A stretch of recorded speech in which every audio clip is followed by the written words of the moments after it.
Hello, students. Let's continue learning about the life of Buddha. Suffering, the state of undergoing pain, distress, or hardship. Mortification, great embarrassment and shame. Torture, the action or practice of inflicting severe pain or suffering. Siddhartha Gautama was born in a small Indian kingdom of Nepal in 563 BC, or we called it as before Christ. He was born into Satriya, or the kingly warrior. He had a normal upbringing, married, and had one child. In this picture, he saw many things outside their palace, where people have their own sufferings. At the age of 29, he felt that he needs to travel and meditate to understand suffering he saw all around him. He became a forest hermit, learned meditation, and studied Upanishads. Upanishads, there is a path of joy and there is the path of pleasure. Pondering on them, the wise one chooses the path of joy. The fool takes the path of pleasure. For 6 years, he tortured himself through mortification. Let's try to answer the following questions. Number 1, when was Siddhartha Gautama born? In the year 563 BC. Next question is, how old was he when he felt the need to travel and meditate? At the age of 29. Number 3, for how many years did he torture himself until he almost died? For 6 years.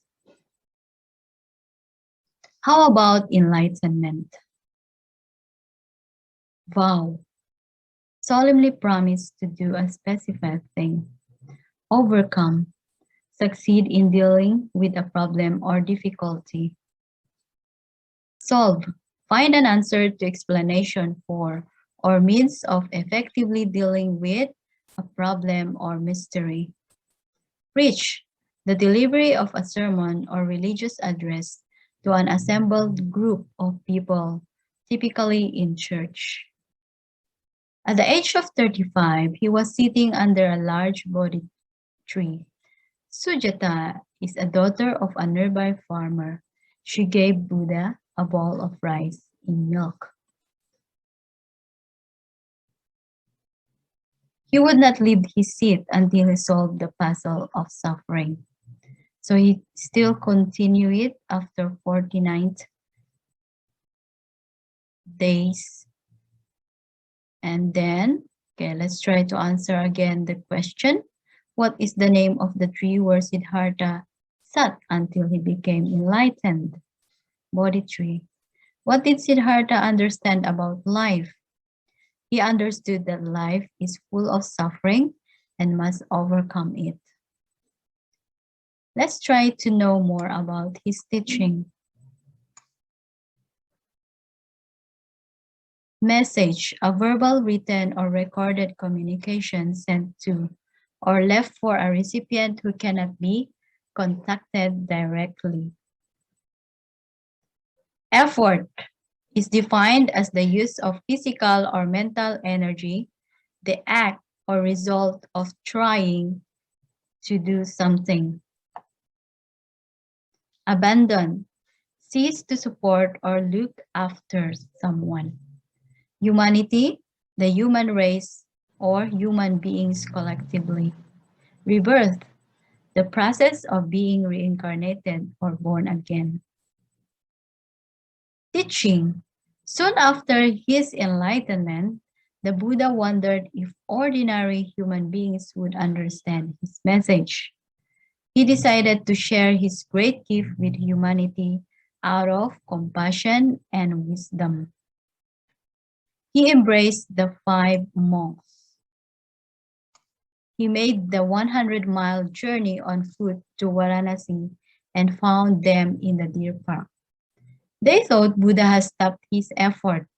The Buddha told them that he knew how endless round of rebirth and its suffering could be abandoned once and for all.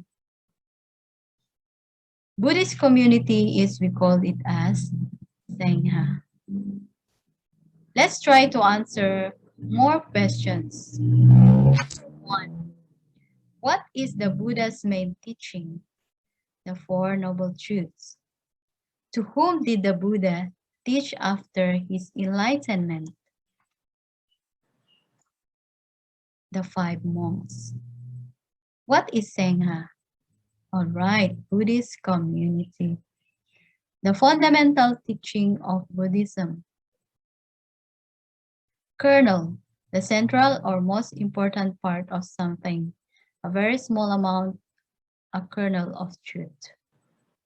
Base, have as the foundation for something, use as a point from which something can develop. Wisdom, the quality of having experienced knowledge, and good judgment, the quality of being wise. How about passion? Strong and barely controllable emotion.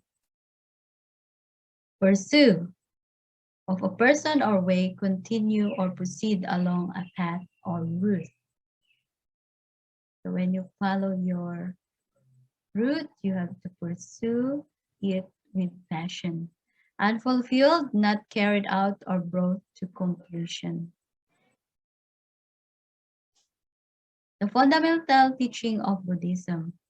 The kernel of the teaching of Buddhism is contained in the teaching of the turning of the wheel of truth. We call it as Dhammacakkappavattana. Dhammacakkappavattana. Under this, there are four noble truths and eightfold paths. Buddha said, do not pursue desire which are based in common. So there are four noble truths. We call it as dukkha, the truth of suffering. Samudaya, the truth of the origin of suffering. Nirodha, the truth of the end of suffering. And Magga, the truth of the path to the end of suffering. In life, people experience suffering when there's birth, sickness, being age or old age. So means suffering and must be understood. Origin of suffering is attachment to the material world. So every people will be sad. There is sadness and sorrow. Ending of suffering. How do we end our suffering? Suffering is attainable in this life.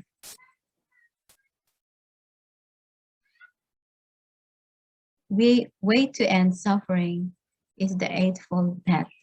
We should have to follow the Noble Eightfold Path, like right view, right intention, right speech, right action, right livelihood, right effort, right concentration, and right mindfulness.